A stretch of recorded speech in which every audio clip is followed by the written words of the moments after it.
धान में कल्ले बढ़ाने के लिए पहली खाद भी डाली, पहला स्प्रे भी कर लिया, यहाँ तक कि कई दवाइयों का उपयोग भी कर लिया, लेकिन फिर भी कल्ले नहीं बढ़ रहे हैं। तो गलती खाद या स्प्रे की नहीं है, जरूर से आपने अभी तक ये टॉनिक का उपयोग नहीं किया। मैं किस टॉनिक की बात कर रही हूँ यही हम जानेंगे आज के इस वीडियो में। तो अगर आपने भी धान की फसल लगा रखी है तो ये वीडियो आपके लिए बहुत ही खास होने वाला है, तो एक भी सेकंड के लिए इस वीडियो को स्किप मत करिएगा।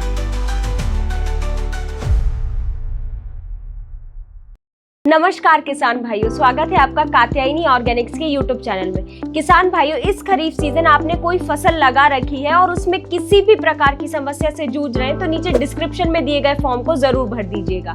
हमारे कृषि विशेषज्ञ आपसे 24 घंटे के अंदर जरूर संपर्क करेंगे। किसान भाइयों, धान लगभग 1 महीने की हो चुकी है, चाहे आपने सीधी बुआई की हो या फिर रुपाई के जरिए, लेकिन अब भी आपकी फसल में कल्ले नहीं बढ़ रहे हैं तो ये एक बहुत ही बड़ी चिंता की बात है, क्योंकि अगर इस समय पर भी कल्ले अच्छे नहीं बने तो आगे चलकर फसल में फुटाव अच्छा नहीं होगा और ना ही बालियां बनेगी और इसका सीधा सा असर आपको उत्पादन पर दिखेगा। इसीलिए धान की फसल में जो करना है वो अभी इसी टाइम पर करना है, तभी आपको आगे चलकर रिजल्ट देखने को मिलेगा। तो किसान भाइयों, इस टाइम पर धान की फसल में कल्ले और बेहतर फुटाव के लिए कई प्रकार के टॉनिक मार्केट में आपको मिल जाएंगे और जो साफ साफ ये दावा करते हैं कि इन्हें डालने से आपकी फसल में कल्ले भी अच्छे बनेंगे, फुटाव भी अच्छा आएगा और बालियां भी अच्छी बनेंगी, लेकिन हकीकत में ऐसा कुछ नहीं होता है। आपने खुद देखा होगा कि आपने तरह तरह की टॉनिक डाल ली होंगी इस स्टेज पे, लेकिन कल्ले नहीं बढ़ रहे होंगे। तो किसान भाइयों, आपको समझदारी से कदम उठाते हुए ऐसे प्रोडक्ट, ऐसे टॉनिक का उपयोग लेना है जिनका किसान सही में उपयोग कर रहे हैं और उनका 100% रिजल्ट मिल रहा है उन्हें। तो इसी प्रकार का एक स्पेशल टॉनिक है, उसका नाम है न्यूट्रिशियस। किसान भाइयों, ये एक प्लांट ग्रोथ रेगुलेटर है, इसमें ट्राइकोंटानॉल 0.1% EW होता है। इस टॉनिक को जैसे ही आप धान की फसल में छिड़काव करते हैं तो ये पत्तियों के जरिए पूरे पौधे में फैल जाता है और पौधे के अंदर जाकर ऑक्सिन और जिब्रेलिन जैसे हार्मोन को बढ़ाता है, जो सीधे फोटोसिंथेसिस प्रक्रिया को तेज करता है, जिससे पौधा खाना अच्छे से बना पाता है और उसी कारण से आपको जो धान की फसल में कल्ले की संख्या है वो ज्यादा देखने को मिलती है। तो सबसे खास बात ये है कि अगर ये ट्राइकोंटानॉल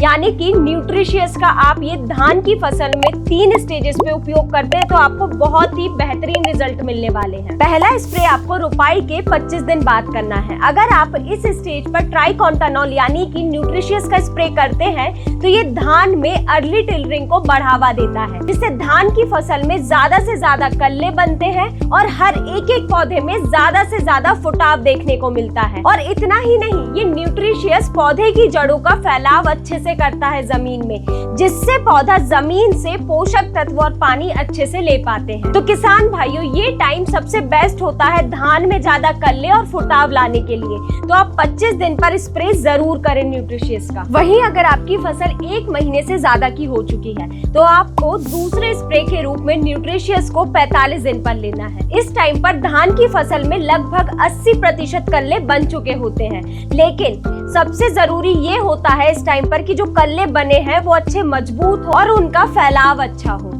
तो अगर आप इस टाइम पर दूसरे स्प्रे में टॉनिक का उपयोग करते हैं तो ये पौधे के अंदर हार्मोन को एक्टिव कर देता है, जिससे कल्ले अच्छे से बन पाते हैं और मजबूत होते हैं। तो अगर आपकी फसल भी 1 महीने से ज्यादा की हो चुकी है तो आप दूसरे स्प्रे में इस टॉनिक का जरूर उपयोग करें। वहीं अगर बात करें ये टॉनिक की बालियां निकलते टाइम उपयोग करने के सबसे बड़े फायदे की, तो किसान भाइयों, यही आखिरी मौका होता है धान में ज्यादा से ज्यादा पैदावार लेने का, वही है ये तीसरा स्प्रे। तो ये तीसरा स्प्रे आपको धान की फसल में 65 दिन पर करना है, वो भी तब जब धान में बालियां बनने लगती हैं। इस टाइम पर ट्राइकोंटानॉल का स्प्रे पौधे में ज्यादा से ज्यादा बालियां निकलने में मदद करेगा और इन बालियों के अंदर अच्छे से दाना भरने में मदद करता है, यानी कि बालियां मोटी, दाने से भरी और उच्च गुणवत्ता वाली बनती हैं, जिससे उत्पादन तो बढ़ता है, साथ ही साथ बाजार में भाव भी अच्छा मिलता है। किसान भाइयों, ये हमने जाना कि न्यूट्रिशियस टॉनिक कितना मदद करता है धान की फसल में, और वहीं अगर हम इसके डोज की बात करें तो आपको इसे 100 मिलीलीटर प्रति एकड़ के हिसाब से उपयोग में लेना है। किसान भाइयों, ये जो न्यूट्रिशियस काम करता है उसी की तरह भन्नाट के नाम से आने वाला टॉनिक भी काम करता है। भन्नाट एक प्रकार का बायोस्टिमुलेंट है, इसके अंदर L सीरीज के अमीनो एसिड होते हैं, सीवीड एक्सट्रैक्ट होता है, ग्लूटामिक एसिड होते हैं और साथ ही साथ एल्कलॉइड्स भी होता है और कई सारे विटामिन। जब ये भन्नाट का आप धान की फसल में स्प्रे करते हैं तो ये पौधे द्वारा सीधे अवशोषित हो जाता है,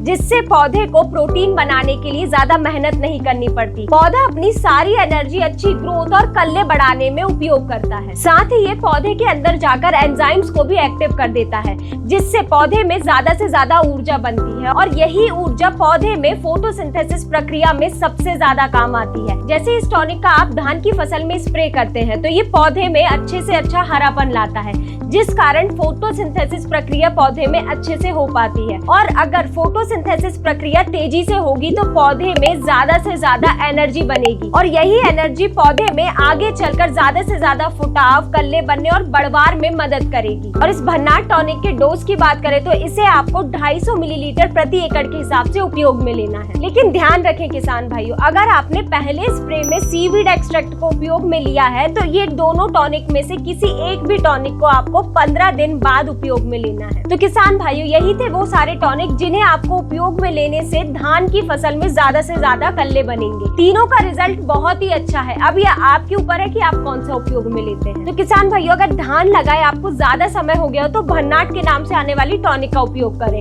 लेकिन अगर अभी शुरुआती अवस्था पर ही है तो आप इसमें न्यूट्रिशियस या फिर सीवीड का उपयोग भी कर सकते हैं। तो ये थी जानकारी कि धान में कल्ले बढ़ाने के लिए कौन सा टॉनिक आप उपयोग में ले सकते हैं। अगर आपको ये जानकारी पसंद आई हो तो वीडियो को लाइक करें और चैनल को सब्सक्राइब करना ना भूलें। धन्यवाद।